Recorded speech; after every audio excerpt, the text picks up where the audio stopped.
apologize for smoking so much. As yet unnamed fetus. Shaming myself, and my fingers are stained yellow and my lungs are stained black, and nobody asked if you wanted a cigarette at all, and even if they did, you'd probably say no.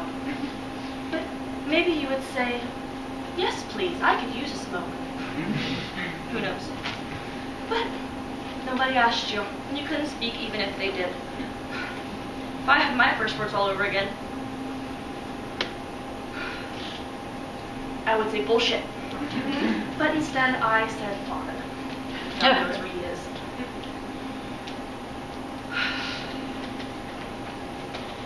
It's an addiction and a shameful one. Too soon to tell what kind of retardation this has caused you.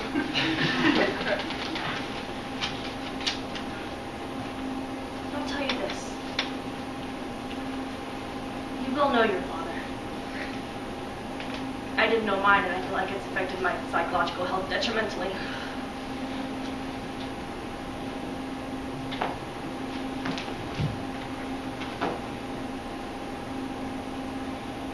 You will not be a bastard.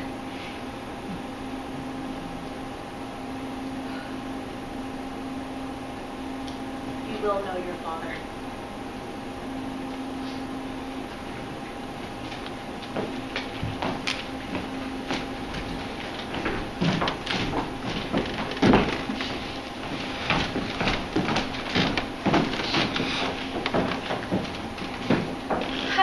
One expected to receive persons who are abysmally ignorant of the rules of gallantry.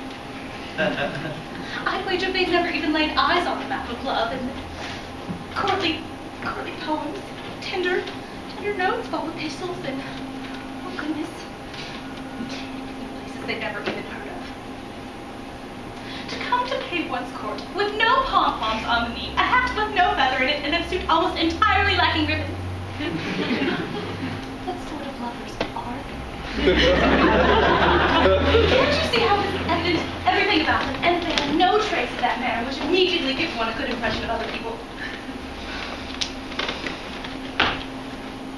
Such impoverishment of dress, such dryness of conversation. Does not she adore? It cannot be countenanced. Okay. So you are not going to believe this. The pink jogging suit lady came by and I said to her, politely, I said, ma'am, we don't have a dog. And she said, oh yes, you do have a dog. He is quite fond of taking cracks on my lawn. Quite fond. Like a razor blade slicing across my face. Quite fond.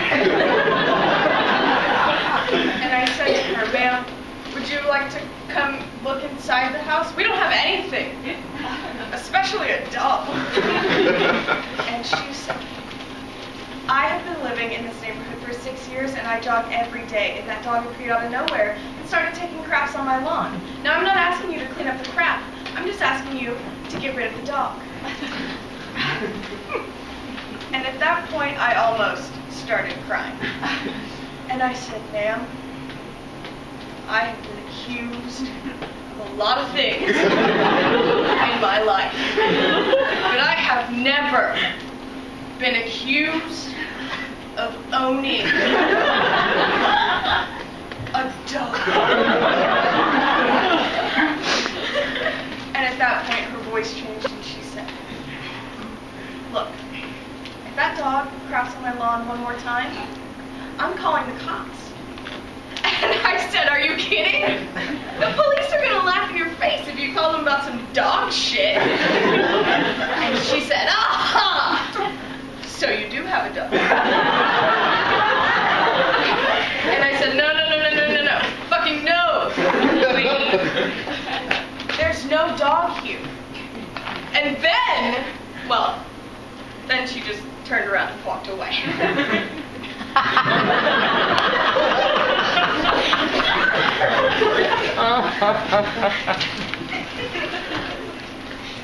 You twit! You inarticulate, BMW driving, tofu eating, twit! No, that might be too confrontational. Let's try this. Miss Gerard. Pam. May I call you Pam, Pam? The more I say it, the more it sounds like spam. Be more intimidating. The Robert De Niro inflection. You got a problem with my work, huh? Are you serious? You cannot be serious. Oh! Just get straight to the point. Pam, I get the feeling you don't like my work. Well, right now, honey, I don't like it either. And I'll tell you why, Pam. I'm a news reporter. In fact, until recently, I was the top news reporter in the city. But now, last week, you sent me to cover a wake for a racehorse. So the horse died. Who gives a shit? It's not Black Beauty, for God's sake. And 2 weeks ago, I had to interview a Pentecostal group who wants to put a loincloth on a statue of Cupid. So there I am, interviewing the queen of tight asses, while Cupid urinates in a fountain behind me. How am I supposed to work in an environment like that? I need the hard-hitting stories, Pam. That's all I'm saying. That's it. Oh, and if you don't like that, go ahead and fire me, because I don't give a tinker's toot. Oh, and one more thing. I don't appreciate being summoned here like one of your underlings, and then left to ponder my fate while you get called off on some petty emergency.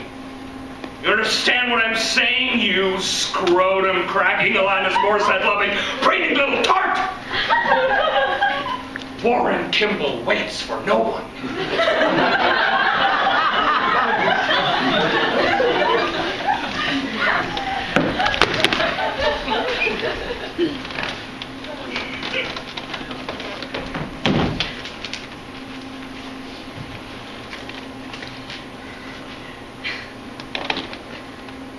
Time we're done making love, Daniel will turn to me and say, "Isn't it nice that we're such good friends?" I suppose it isn't exactly your usual marriage. Is it precisely? If that was good for me, was it good for you too? Not exactly that. But I don't mind it. I think I prefer it.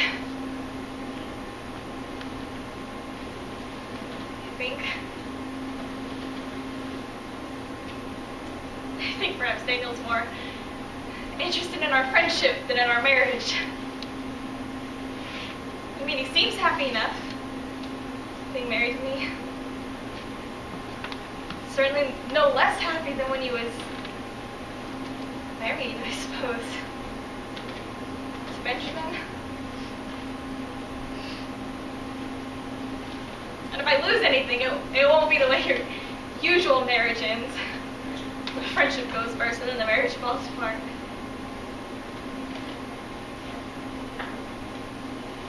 What I mean is,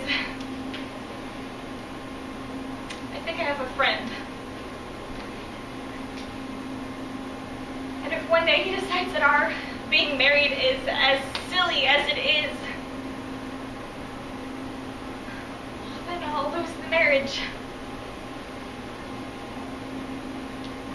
But I think I'll still have a very good friend.